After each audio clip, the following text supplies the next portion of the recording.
is it! 800 Ks of dirt road. Woo!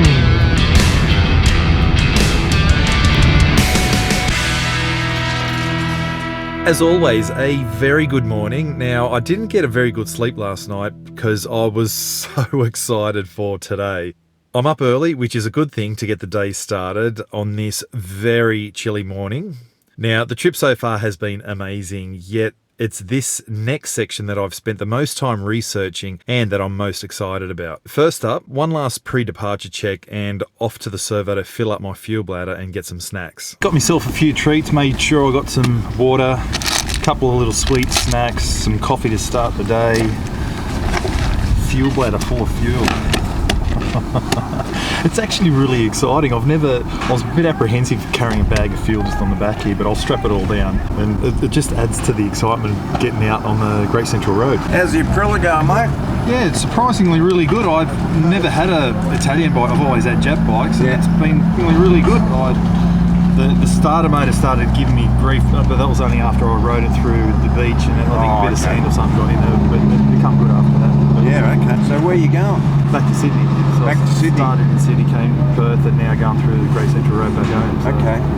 Yeah, you ride too, do you? Yeah, I've got a few bikes. I actually thought I was a multi-strata when I first I get that all the time, yeah. Yeah. So I've got an early model multi-strata, and I've got an ST2 Ducati as well. And Ducati, man, yeah. I've got a BMW 1200R GSA. Oh, wow.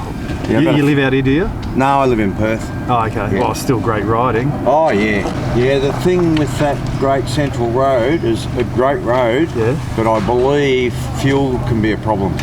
Yeah, I've got the 5 litre bladder here. Oh, yeah, okay. Yeah. My mate's been across there on here. He's got a Triumph Tiger, one of the 800 type ones, 3-cylinder, and he loved it. He reckons it was great. Yeah, okay. Mind you, he lost half his gear off the back because he didn't tie it down properly. So, yeah, you got to be careful of that sort of shit. Yeah, right. Have you made any bookings for accommodation or anything? You've reminded me. I just got to call the Roadhouse and give them a buzz and. Just let them know you're coming, and so they can look out for you if you don't turn up, sort of thing, you know. That's what you do on the outback. If you're going somewhere, you ring ahead, say, look, I'm just leaving Laverton now. That's common sense. Yeah, I'm leaving Laverton now. I should be about 7 hours. If I'm not here by then, something's wrong. Okay. Yeah, right. Thanks for that. That's a bloody good tip, and you should be telling these guys if you're leaving and you're heading that way. Yeah, I got my permit yesterday, and I said, should I tell the police? And they said, no. Once you got that permit, we know you're on your way. We know that you're heading that. I got one of those bloody EPIRB things with me as well. Yeah. So well, best of luck, mate. Yeah, thanks for the tips, ride. Man. Yeah, cheers. Okay. Safe riding. All right, so super pumped for today. Starting the Great Central Road now. Oh man, where do I start? Now, kind of like a bit of a school lesson here. Obviously the plan, 6 weeks across to Perth and back. Stage 1 was basically to leave Sydney to Kalgoorlie, and then stage 2 was a big loop around the southwest corner of WA to Laverton, where I am here. Now stage 3 is the most exciting bit, which is all the middle in here, and it's predominantly all dirt, about 2,000 k's of dirt. So I'm going to start the Great Central Road here in Laverton and make my way to Uluru, about here. Now that section there is probably about 800-ish k's of dirt road. Once I get out to Uluru, then I'll head out to Lambert Centre, try and find the geographical centre of Australia. That's another 300k loop. And then down to Oodnadatta, down to Lake Eyre, and that's another 600 k's of dirt as well. And then that's once I get to Lake Eyre, that starts stage 4 of the trip, which is the lowest road in Australia, and I'll head down to here to Mount Hotham, which is the highest road in Australia. And then stage 5 is the last section, which is the run back home. When I was researching the trip, the most exciting bit was this stage 3 section, all in the middle here, because it gave me butterflies in the stomach, it gave me nerves, it gave me a bit of anxiety about the trip because I've never done any of this before. I'm carrying that fuel bladder on the back, which gives me, I'm a bit edgy about it. I mean, it's all secure, it's not going anywhere. Then there's extended distances on dirt roads, there's bull dust holes. being out in the middle of nowhere on my own. You know, those things play on your mind, and when you add the little hiccups I've had along the way with the starter motor, and then the other day where I had no accommodation, and then there was no fuel as well out of Menzies, those things just build up the nervousness, the anxiety levels, especially just before starting this sort of critical stage. But having said that, it also fills me with excitement too. Like, this is going to be the most awesome part of the trip too, because every time I researched it and I saw trips on Facebook of previous guys doing riding through the centre there, you can't help but get excited about it too. So I'm really pumped. If I had any concerns, I'm not really worried about the road conditions as such. The roads, having a chat to the visitor centre, those girls were awesome. They told me there's been no rain, the road conditions are really, really good. If I'd say anything about the trip that I'm worried about, it's the bike. Running Opal fuel, there's a lot of communities out here. Because of these communities, they've had to put in Opal fuel in some of the places I'll be stopping at along the way. And I'm just not sure how the bike's going to run. The owner's manual says like it needs premium fuel. The bike runs awesome, even on 91 lately that I've been putting in it. But I'm just worried about, I'm just worried about it running on that Opal fuel. So where I just filled up the fuel bladder at the servo just up the road, I've asked if they had octane booster, those little bottles of octane booster, but they said they don't carry that, so that's a bit of a bummer. I'm just going to have to cross my fingers that it's not going to prove to be too much of an issue running through the Great Central Road. The Great Central Road makes up a short section of this outback way, so you can pretty much run all the way from Perth through to Cairns along what they call the shortest, on what they call the Australia's longest shortcut. I can't believe I'm starting it. Wow, I've researched this so much, man. How much time have I spent researching this and planning it, and all the setbacks and a global pandemic and kids and 2 kids, and I'm here. Finally doing it. Got a bit of an audience too. Thanks, bloke. And I'm away. The Great Central Road, baby! Woo! Yeah, baby! The Great Central Road! Awesome! So much awesomeness! Look at the destinations, man! Woo! You beauty!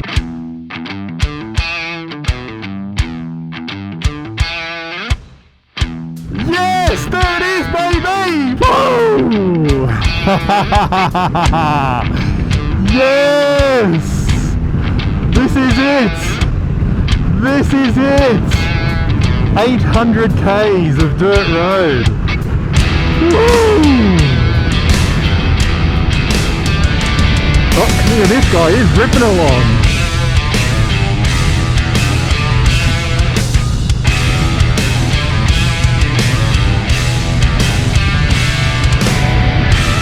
Awesome!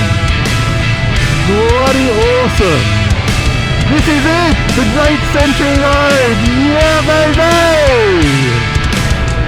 Everywhere I go, I've got these people coming at me. No matter what I do, I can't make anybody happy. 4 walls are closing in, yeah, that's all I can see. There's exits everywhere, but there is no relief. Black and blue! Black and blue, yeah! Black and blue! Black and blue, yeah! Nothing left to say, it's time for me to move along. No time to waste on proving everybody wrong. Thanks, man. That's awesome. Thanks for slowing down. Just let it out, but I can't open up without bringing everybody down.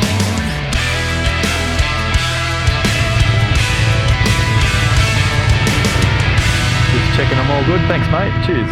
Alright, so I just wanted to show you something on the TomTom that I just noticed. Now, it's just after 10 a.m. in the morning, and to travel 250 k's, it's going to take me until 8 p.m. at night. Well, that's not accurate, unless something drastic happens, which, you know, knock on wood, it doesn't. Wow, the Great Central Road. How long I have dreamt about riding this road by motorcycle. And I'm here. I'm here, I'm on it, I'm doing it. Wow. Dream come true. There's a bit of busted tyre over there. There's a chunk of tyre on the road over there. All the leftovers. Oh God. It's all about picking the line of least resistance, you know, where you see the flattest, straightest, least bumpy line to take. Now that looks good down there, but it looks awfully soft as well. And I'm trying to maintain at least a speed of 50k an hour, but that's not happening. Doing about 40 here. That's alright. There's no prizes for finishing first today, and I certainly don't want to break the bike or the camera here, or worse, myself. There's a change of colour in the road up ahead. Let's hope that's a smoother ride. Oh yeah, this is great. Yeah, get a bit of speed up here.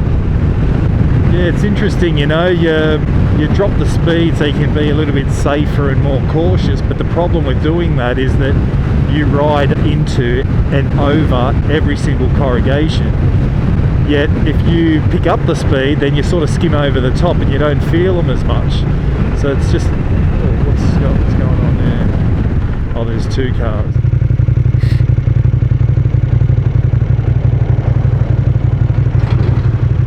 It sort of throws the other drivers off why I'm sort of stopped on this side of the road. I'm sure they guessed that the wind's blowing to the left there, so I'm just going to put my indicator on and sort of pull over to the side here and then just come to a complete stop. I'm sure they get why I'm doing this, so I'm not covered in dust. There's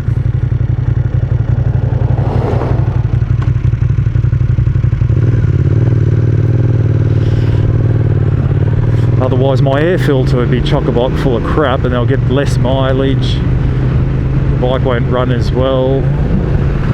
So I'm not trying to be a ratbag or confuse them. Geez, I tell you what, there's been a bit of traffic out here. I thought I would have had the whole thing to myself. Kind of a bit of a bummer actually. Okay, so I'm pretty comfortable at this speed. I'm cruising along at about 75k an hour in 5th gear. So if I sort of just keep at this pace, this consistency, you know, it's fairly comfortable. Of course it's a bit bumpy in places, but then I remind myself there's 800 more kilometres of this. Well, imagine going from Sydney to Melbourne in all on dirt road. Well, they probably did back in the day. No, but this is all right. I can chug along here. What's that? 80k an hour now in 5th gear. Keeping the revs low.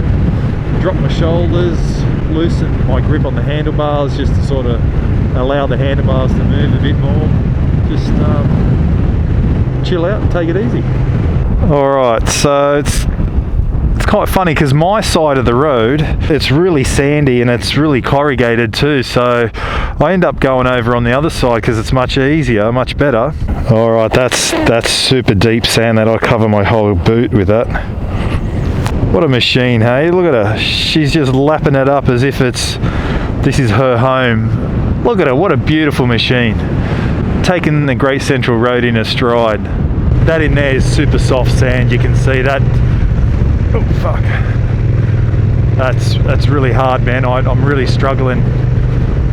This bit looks good. I'm just going to stick with this bit. It's a little bit firmer on this side, but my inability in sand, the lack of experience in sand, and also the weight of this bike, it just proves real difficult, man. That was really tense. I wasn't liking that at all. What am I doing? 40k an hour for the next 227 clicks.